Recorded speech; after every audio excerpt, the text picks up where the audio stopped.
So you have 10 minutes, okay? Okay, ma'am. Start.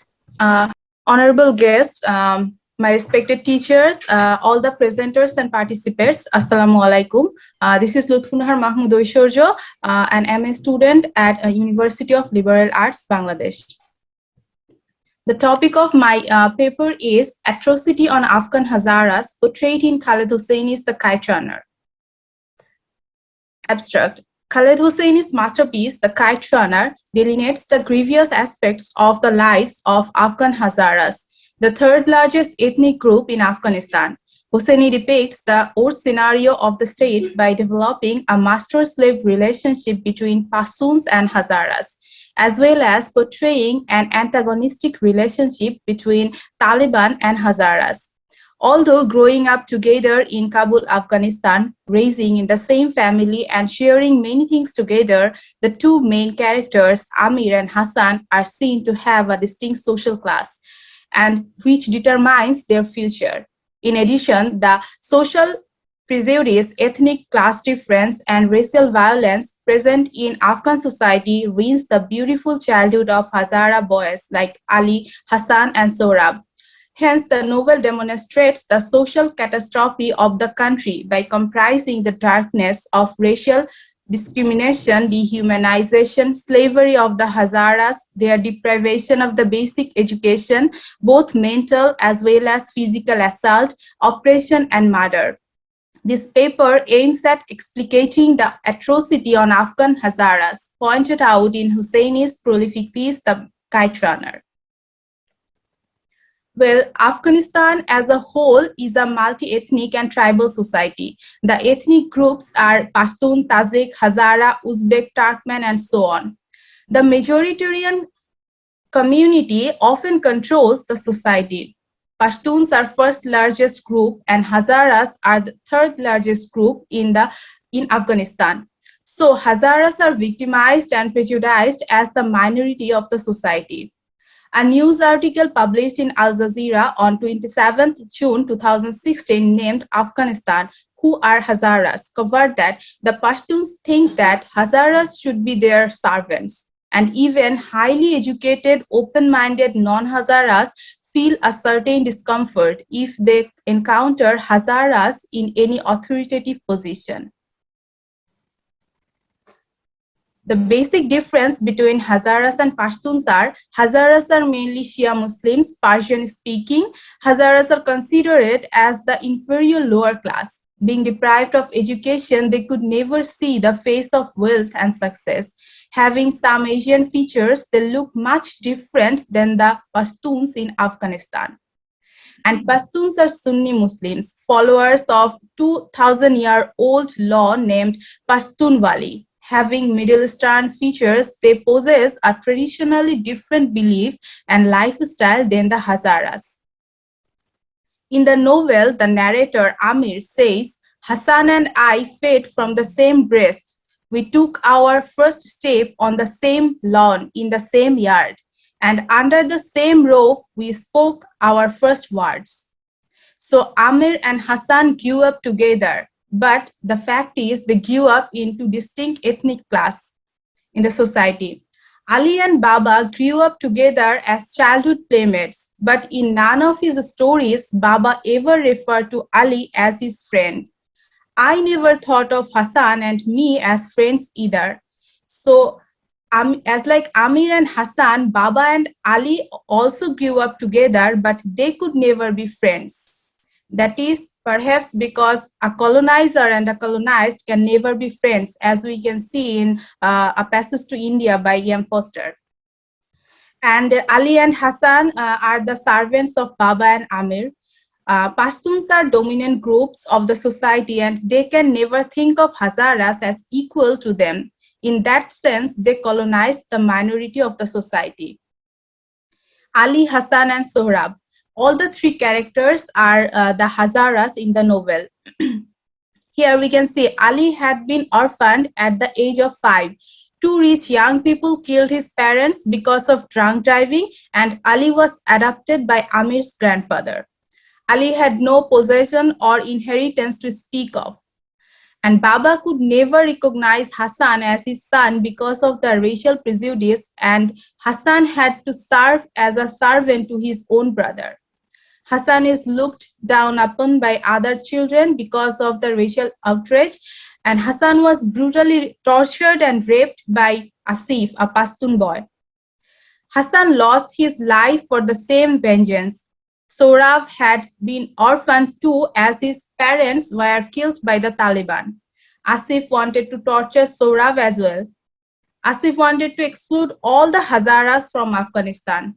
So we can see Ali, Hassan, and Sohrab, all the three Hazara characters, experienced the same kind of tragedy in their childhood. They could never go to school and they could never have any basic education.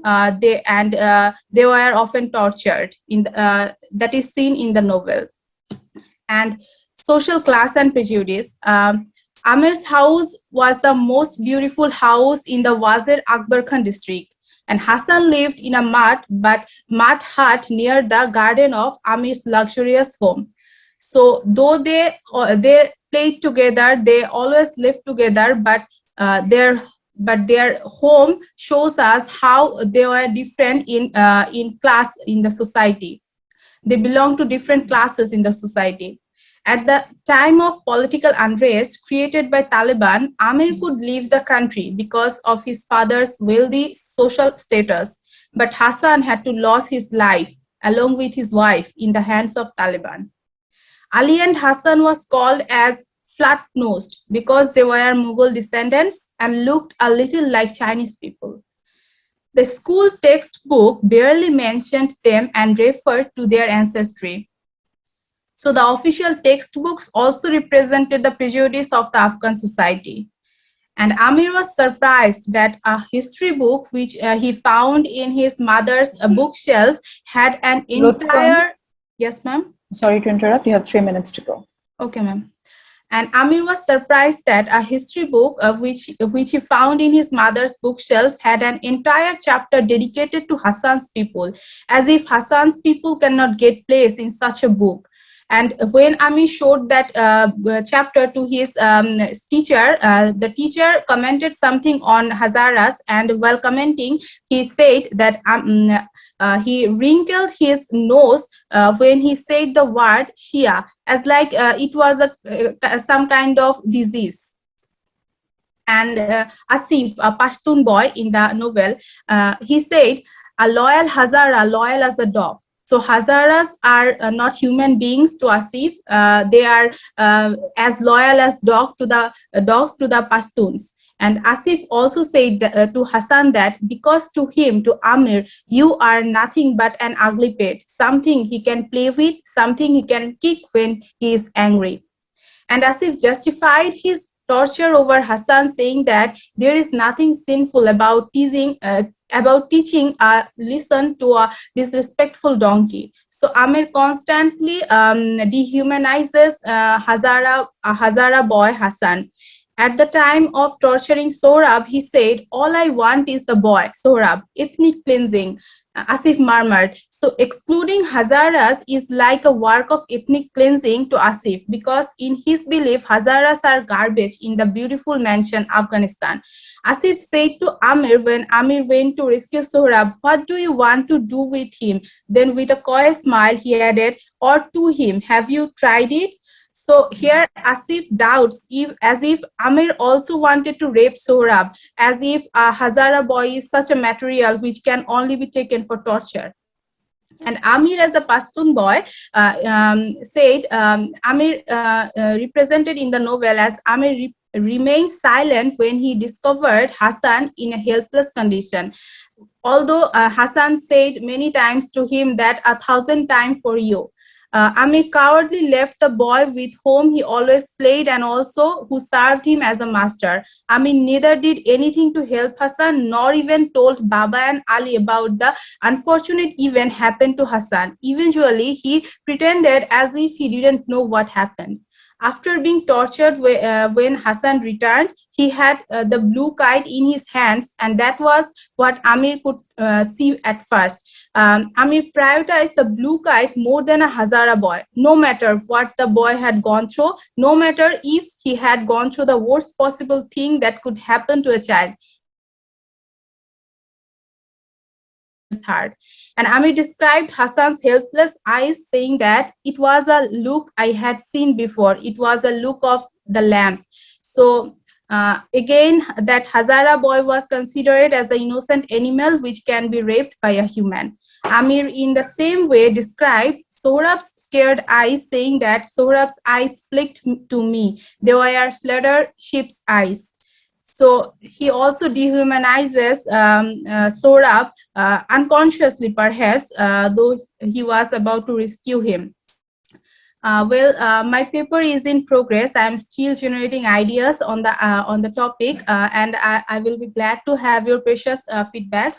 But in that time, I want to conclude by saying that the whole complexity in the novel revolves on the atrocity on ethnic minority as a result of the racial violence. Thus, in the novel, Khaled Hosseini portrayed the dark side of racial prejudice in Afghan society, demonstrating the heart-melting struggle and ultimate sequel of the Hazaras. The Hazaras are considered as creatures born to be servants to the majoritarian groups, and to some dominant groups of the society, they are garbage who should be excluded from the society. Neither Pashtuns nor the Taliban considered Hazaras as human beings in Afghanistan. Thank you. Thank you for keeping time as well.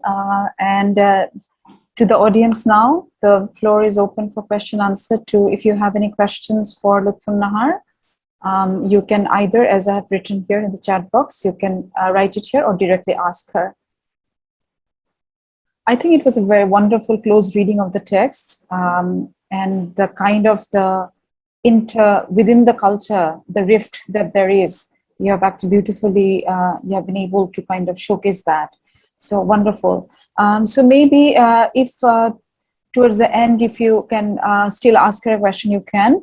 So we will move, just to save time, since there are no questions, it seems, we will move to the next speaker. Thank you, ma'am. Is there anybody? No. So thank you, Ruthunar. So we will move to the next speaker who is with us. I can see Abdullah Al Mamoon from European Standard School, and the paper title is Amir Jesus in Hosseini's The Kite Runner, Knocking on Collective Unconscious. Over to you. Thank you, ma'am. I'm using two devices for the sake of my presentation. Another is Abdullah Al Mamoon. Okay. Is it visible, ma'am? Okay, thank you, everyone. Good afternoon. I just slightly changed the title, as you know, this is still in progress, the paper. Okay. So my title is today Jesus / Amir / Hassan in the Kite Runner, knocking on collective unconscious. I'm beginning with a little story of a piece of cloth called Turin shroud, kept in a museum in Italy. Legend says that the piece of cloth had been used to cover up the dead body of Jesus. Hence, in dark room, a shadowy face of Jesus becomes visible on the shroud. Today, my talk will be about a shadowy Jesus figure on an Afghani shroud called The Kite Runner, a piece of novel by Khaled Hosseini, what emerged in post 9/11 era. I will argue here how a literary piece like The Kite Runner may cite the collective unconscious of the Western mind by depicting a shadowy image of Jesus through other characters and their activities in The Kite Runner. For the sake of my presentation, I will divide my presentation into two parts under two subtitles. Number one is Jesus divided, Jesus imprinted. Number two, knock, knock, hail Jesus. Okay. Now the first part, which is called Jesus divided, Jesus imprinted. Here I will show how characters, their characteristics, as well as the incidents happening to, about, or around them are just uh, exciting, a kind of shadowy Jesus figure. So I'm taking two characters here as data, Hassan and Amir. You know, these are the main two characters there. So if we look into the birth of Hassan, it involves a trinity, Baba, Sanubar, and Ali. In the Bible as well, the birth of Jesus involves a trinity among Holy Ghost, Mary, and Joseph, who was would-be husband for Mary. And in the Kaitrana, we see Baba implants seed of Hassan inside Sanubar, and Ali acts as a canopy or a husband to save them from the disgrace. On the other hand, in the chapter Matthew, in the Bible, we see Holy Ghost implants the seed of Jesus into Mary, and angels instruct Joseph to act as a canopy or kind of would-be husband to save her from the disgrace. So in both cases, about the case of the Bible and the Kite Runner, both the fathers remain hidden like the ghost. In order to save time, I will just hint upon few other things, like we see in both Kite Runner and the Bible, there is a story of betrayal from the closed one. We know that Hassan faced betrayal while he was being raped. Amir didn't help him. Similarly, Jesus was betrayed by Judas. Even after being betrayed, Hassan serves Amir like a generous person. Jesus also serves Amir. Jesus also serves his betrayal and all of his enemies by praying for them. From here, I'm turning towards the character of Amir. Amir, okay, along with father in one point of his life, needs to be in exile to save himself. Similarly, Jesus had to be in exile with Mary and Joseph to Egypt. In one point of life, Amir comes back to Afghan to save the fallen. You know, Hassan's child, Sorab. And Jesus, we know, he comes back to Nazareth to save the fallen. Jesus goes through severe physical pain. Amir goes through severe physical pain when he goes to save the Sorab. Okay, so here, and Jesus dies and wakes up after 3 days in a tomb. Amir also, after a group fight with Asif, he faints right after getting into the cab, and he wakes up in the hospital. When Jesus wakes up in the grave, the first person he sees Mary Magdalene. On the other hand, when Amir wakes up in the hospital, he sees a person, a nurse in the hospital. Then who is Mary Magdalene in the Bible? Gospel says in the Luke chapter, she is a person in public service with Jesus. And if we consider the nurse in the Bible, who is she? Of course, a person in the public service. Okay, I may predict the question here. I'm talking about Jesus. Why aren't I talking about the cross sign? I know well that when there is Jesus, there should be cross. So in order to find out the cross, I'm moving towards the next slide. This is the movie poster of the Kite Runner that has been depicted as a movie in 2007 by Mark Foster. If we look at the right corner down below, there is a kite and the cross sign is visible. But if I move to the first book publication in 2003, there is no cross sign. I'm saying that how is it going towards the West more and collecting and knocking at the Christian unconscious. So, and this third one is the 10th anniversary version of the Kite Runner. Here also we can see the kite, and it won't be hard to imagine that there is a cross sign in the kite. So that was the visual representation. Now I would like to move to the next chapter. How much minute do I have, Miss? Exactly have 3.5 minutes. Okay, I'd like to wrap up my discussion here. So my next chapter is rather called Knock Knock Hail Jesus. Before going that, even in the graphics novel also, we can see the visuals of a kind of cross. It is not, it won't be difficult to imagine that. It came in 2011. this cover. Well, now I'm moving to the next chapter, which is called Knock Knock, Hail Jesus. Through extensive empirical research, Swiss psychologist Carl Gustav Jung traces out the ties among the interactive trinity, among the symbolic images, collective unconscious, and psychic formation. Jung indicates collective unconscious retains and transmits the common and collective psychological inheritance of mankind. In his Man and His Symbol, in this book, he denotes dreams carry forth primitive issues from our collective unconscious in symbolic form, and our behaviors are profoundly influenced by them. Therefore, he argues during wartime, people find more interest in Homer and Shakespeare, especially about those sections that focus on war. Standing on this premise, I would say, like most other literary pieces, The Kite Runner contains a good number of biblical symbols. As dreams contain symbolic notions, literature may carry the same.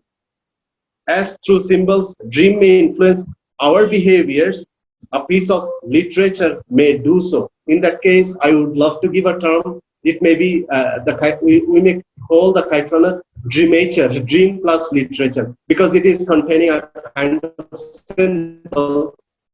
It is giving a kind of symbolic notion of the Jesus, especially if I talk about the Kite Runner. Therefore, I argue the symbolic references in the Kite Runner are mostly related to the Bible and hence to the Christian world and hence to the Western world. The people from the Western hemisphere may feel more connected with this book, and here I may dare to hypothesize they, like Jesus Christ, someday may feel more interested for their second coming in this fallen zone like Afghanistan. Thank you very much. Thank you so much. You're finished before time. You still had 1 minute. Thank you so much. Thank you. Over to the audience again. If you have any observations or comments for Mamun.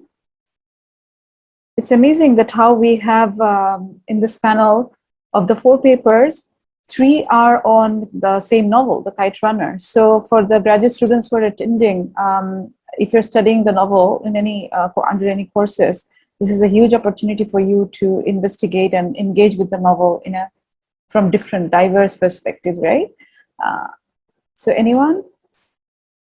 And I think it was a fascinating reading, trying to kind of connect it with the sort of, the local unconscious, as he stated. And I like the term dreamature. So no questions whatsoever? All right, maybe we're saving up for the last, maybe we're saving up for the last questions session, then we can all come up with your, feel free to also write in the chat box if you don't want to, directly ask. Okay, so we will move on to the next speaker then. And the next up is Dr. Sheikh Mehdi Hassan. Are you here with us, Dr. Sheikh Mehdi Hassan?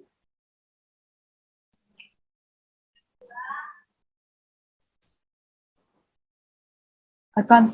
Oh, you're yes. here. Can you hear me? Can you hear? Yes, I can. So Dr. Sheikh Mehdi Hassan is an associate professor from the Department of English Language and Literature from Jatiyo Kazi Nazrul Islam University, Trishul, Mymensingh. And his paper is titled Reading the Absences in the Kite Runner. Let's see what else we have to uncover from the same novel. Over to you. Okay, thank you. Dr. Thank Mehdi. you. Okay, yes. So I'm going to talk about something that is not commonly talked about regarding the novel. So this paper is on absences, and I'm not going to retell the story of the Kite Runner, assuming that you are aware of the story and the typical discussions centering on the novel. I request one of the volunteers to share some due to his personal grudge and enmity towards the Russian and the Parcham factions of Afghans. Certainly it was not religion that convinced him to become a Talib. The word Taliban is the plural of Talib, that means a student who studies at a madrasa, but Asif never studied at at a madrasa. He belongs to the privileged Afghans of urban Kabul. His mother was an educated German and father an Afghan airline pilot. It is not convincing to represent all the Taliban through only such a character as Asif, who is unconvincing and lacks proper backgrounds and credibility for becoming a Talib. Nothing about being a Talib is related to his cultural upbringing or education, except that he is a Pashtun. Now it is really difficult to determine the set and the unset characteristics of collective identities of groups like the Taliban, since ethnic, cultural, religious, and national identities overlap. The tension between ethnic groups such as Pashtuns and Hazaras is one of the historical facts. Would you please give me just two minutes Just to, sorry make to it interrupt, I would humbly request you to wrap up in, yes, 1 or 2 minutes would be good. Thank you. Okay, thank you. So, sorry. So the thing is that that only the Hazara, and if you follow my slide, you'll find something that is it's not only the Hazaras. In that persecution and massacre took place in 1998, but 1 year before 1997, the Taliban, like some 3,000 Taliban were killed, and they are actually trapped. They went to Mazar-e Sharif to disarm them, the Uzbek and Hazara militias. And there was a negotiation, and Taliban fighters were invited there. Actually, they are the part of the government. Taliban was controlling the Kabul and whole Afghanistan, but they are trapped, and 3,000 Taliban were killed mercilessly. But this is not mentioned. Only we find the mention of the massacre against the Hazaras, where 6,000 Hazaras were killed and 11 Iranian diplomats. So that also indicates the relationship between Iran and Hazaras. So what we can say, Afghan history is not as simple and stereotyped as portrayed in the Kite Runner, but a complex jigsaw of unsolved equations. Sometimes identity constructed through ethnic and linguistic ties overrides every other variables. And then at other times, regional identities prove to be stronger than ethnic ties. Besides, one acquainted with Afghan history knows that group conflicts and ethnic clashes have existed since Afghanistan's inauguration in 1747. At last, both the absences and presences of the novel demonstrate the fact that the common people become the worst victims and go through perpetual sufferings due to the politics of power, war, and terror. The terror the children felt for the first time during the coups in 1970s, and the innocent lives sacrificed during the invasion of the Soviets in 1980s surpassed the Cold War politics of global empires. The USSR mines and the US bombs are equally lethal, killing and crippling millions of Afghans. However, the novel only narrates that Ali and two children, his daughter, two children of Farid were dreadfully killed by landmines planted by the Soviet army before they withdrew from Afghanistan. The novel has not mentioned the US bombing killing tens of thousands of Afghan children and women.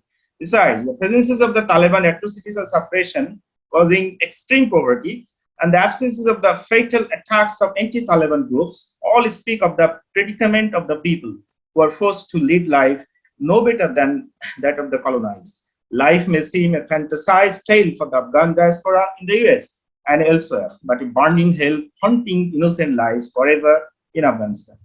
Thank you for giving me time.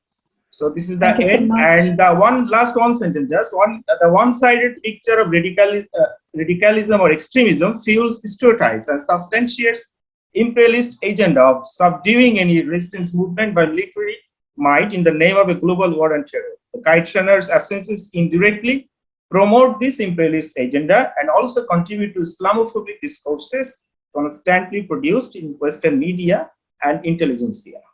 Thanks a lot. Thank you. Thank you for a thought-provoking, discussion. We will take the questions towards the end of the session, just to save time. All right. So we will move to the next speaker, who I think is with us already. Rokia Begum from Shahjalal University of Science. Surprisingly, is about one of the absences that you talked about, Dr. Mehdi, was about child abuse, right? And let's see if that manifests in another novel of Khaled Hosseini, A Thousand Splendid Suns, which is what her paper is about. Child abuse in Khaled Hosseini's A Thousand Splendid Suns. So over to you, Rokia Okay, Begum. I want to tell something about my network issues. I am severely suffering. Okay. So sometimes I may be disconnected. Okay. Let's hope not. So you have 10 minutes exactly, okay? ma'am. I'll remind you when you have 3 minutes left. Okay, thank you. Start So, now. okay, good afternoon, everybody, and thank you, ULAF team, for giving me the chance to present here. My title is Child Abuse in Khaled Hosseini's A Thousand Splendid Suns. So, in one sense, this text is a child-centered fiction, which I think the novelist does purposefully. Throughout the novel, we find more than a couple of children from different generations who are potentially the subject of abuse of different kinds. So one phrase that we must mention here, that is battered child syndrome, that is, we know that child abuse would be potentially everywhere, potentially a problem for all of us, for people we know, even ourselves. But child abuse, it comes into existence as an official recognition in 1960s. C. Henry Camp, a physician, coined the phrase battered child syndrome that was believed to be a clinical condition in young children who were seriously abused physically. But the problem is that this battered child syndrome, it's not talking about the children's problems, rather the problems of the abusers. Now we can move to the typology of child abuse. The major types of child maltreatment includes physical abuse, that is when a child suffers from severe health injury; sexual abuse, that is most of the time we find that age-related imbalance we find, and most of the time the offender is more, I think, aggressive, okay, to be satisfied. Psychological abuse, that is we find that the child most of the time they face criticism, then you will find repeated anger from the elders who are liable to take care of them, and nobody thinks that a simple type of criticism even can hamper their psychological growth. Another type of child abuse is psychological neglect. One is psychological abuse and another one is psychological neglect. So psychological neglect is mainly related to omission of we can say any type of emotional attachment, okay, or when the parents become indifferent, okay, so that may be considered as psychological neglect. In addition to these forms, child abuse and neglect, children may be exposed to other traumas such as peer physical and sexual assaults, community violence, motor vehicle accidents, disaster, mass events, war, and medical traumas. So from here, okay, we have to focus on the war, which actually results into different types of child abuse. Etiology of child abuse, I mean the reason, the structure or my theoretical approach, that child abuse occurring context cannot be confined to a limited frame. The dynamic variables may extend to clinical factors, social psychological factors, psychosocial factors. And my paper is going to discuss the categories and reasons of child abuse applying both social, psychological, and psychosocial context. Before moving to the text, I want to give a definition given by the US Congress, which was passed in 1974, the Child Abuse Prevention and Treatment Act. According to that, the physical and mental injury, sexual abuse, neglected treatment, or maltreatment of a child under age 18 by a person who is responsible for the child welfare under circumstances which indicate the child's health and welfare is harmed and threatened thereby. So two important information we find from this definition. One is that we are considering child who is under age 18. that is also internationally recognized. And the second one is this definition of child maltreatment specifies that only parents or caregivers can be perpetrated. Okay. So now I'm moving to the text that we find the central figure of the text is Mariam, and the novel it mainly opens with her identity, that she is tagged as a harami, like illegitimate child, and she is a social outcast. We find her as the real example of abused girl who actually undergoes psychological abuse and psychological neglect. Okay, both of the issues she are facing as a daughter. And the surprising thing is that the perpetrators here are her own parents. One is her biological father and another one is her mother. So as she is illegitimate, she is not responsible for that. But we find that time to time, repeatedly, her mother attacked her using the word harami. Even she is a girl of 5 years old and she doesn't have any idea what is the meaning of that word even. And this is her father who is responsible for her psychological neglect, because he is her biological father, but he doesn't have or he doesn't keep any emotional attachment with Mariam. So here in the very starting, we find the picture of child abuse. Then we find that her father Jalil, who actually forced her to marry Rashid. And that time she is a teenage of 15 years only, and Rashid is a person of 45 years. So we find that mismatching, okay, and that actually causes her sexually that she becomes abused. We Okay, can't then- hear you. Yeah. Then after Mariam, okay, we can consider Laila, the second protagonist of the text. Khaled Hosseini's A Thousand Splendid Suns. And the same thing, the part 2, it actually opens with the second protagonist when she is just a 9 years old, we can say what, a child. And we find that although she was nurtured very well by her father's, who is a university student who took care of her very nicely, but the problem is with her mother, that her mother, she is psychologically disordered because she has sent her 2 sons, Noor and Ahmed, to jihad. Okay, and they are in now fight, okay, against the Russia. So and eventually they died. So we find here that Laila, she becomes the scapegoat, okay, of her mother's psychological problem, and that can be considered as type of psychological negligence.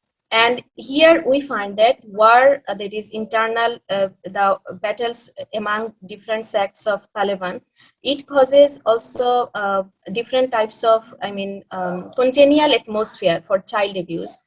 Like we find that in the war, that Laila eventually also lost her parents from a bomb blast. Then that time she has nothing to do. Although we find that she is a knowledgeable girl, she is much smarter than Mariam, but she doesn't have any, what can we say, any way, okay, to that is overlook this situation. And Rashid, a person that time 60 up, okay, he offered her to marry, and without getting any, we find it where she agreed to marry him. And after that marriage, she also becomes, we find it, sexually abused. And later on, her offspring Aziza, then we find another son, that is Jalmai. Okay, both of them, they become also abused by Rashid. So here we find one relationship between child abuse and patriarchy. Like in different research, it is proved that the most of the time the child abuse is actually done by male figures rather than the female.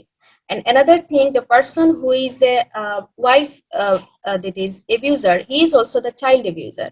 And the same thing we find in Khaled Hosseini's A Thousand Splendid Suns. We find he is slapping, he is kicking Aziza, just a girl of 2 years old. And when Laila decided, okay, to escape from Rashid, and when she became failed, okay, she came back at home, and that was the time that Rashid confined them okay, inside a room more than 1 week without giving proper food and other basic rights. So that time Aziza, that is Laila's daughter, she is only 2 years old. So we find that the person who is a wife abusers, who can actually beat his wives, okay, that person can also abuse children, and that is proved, okay, by different critics, and the same thing is portrayed in Khaled Hosseini's A Thousand Splendid Suns. Then some other children we find who actually suffer from what trauma, like Tarek, he has lost his, when he was just a 12 years boy. He was the friend of Laila. He also lost one of his leg when, without even participating in the war. He didn't participate, but just as the victim, that is, he had to lost his one of his legs. Then we find Giti, then Hasina. Giti, she was also when on her way from school to her home. Okay, she also died from a rocket strike. So lots of examples are there in the novel by Husseini. But one thing that is important, that he creates a type of contrast, that Mariam, our first protagonist, okay, who was psychologically abused and who actually faced psychological negligence from her father. So we find that it has a long-term effect on her personality, that we find that she is not revolutionary like Laila. Whenever Rashid attacked her, she Miss thinks that Tokyo, she deserves it. I'm really sorry to Yeah. interrupt, but you have to wrap up in 1 minute. Yeah. So we find that she never goes, she thinks that she is an illegitimate girl, so she deserves it. She never goes against Rashid. That we find in Laila, although she has become abused a lot, but that is her father's nurturing, proper nurturing, that actually makes her a bold personality. And she is the person through whom actually Khaled Hosseini shows that still there are thousand splendid suns in spite of all the disorder, all the depression. Okay, Miss, thank you. Although I'm not satisfied. I have many things left. Okay, thank I'm you. really sorry. Thank you so much. I understand the network issues. You can't really Yeah. control everything, right? Yes, madam. Really sorry about that. Now the audience, we don't have really time for question answers. You didn't ask a single question. So if anyone has a question, I'll just take one. If there is one. No? All right, on that note, then we would call it a day, and I would invite everybody to join the roundtable, which is happening at the main room. The link is, I think, posted here. Yes? Yes, the link is here. So join us. Thank you, ma'am. I just want to thank everybody. Everyone presented very nicely. Okay, so how can we share this record? I mean, is there any way to get this record of this session? This particular session, I don't think we have plans to share it publicly, but the plenaries are going live on Facebook on our event page. All the plenary sessions would be there. But can you get the record? I mean, this session was recorded. If you have registered and if you are following our Facebook, you can talk to the organizers if they can provide your particular session to you. I'm not sure about that. Okay, since we're recording, we will have a record. We will have a record of all of these. Okay, thank you. But I'm not sure if you need, you can ask for it. Yes, to the round table in the main room. The link is provided here. So hopefully I'll see you around on tomorrow's session. We have the full day to coming up next day as well. So hope to see you all tomorrow. Bye-bye.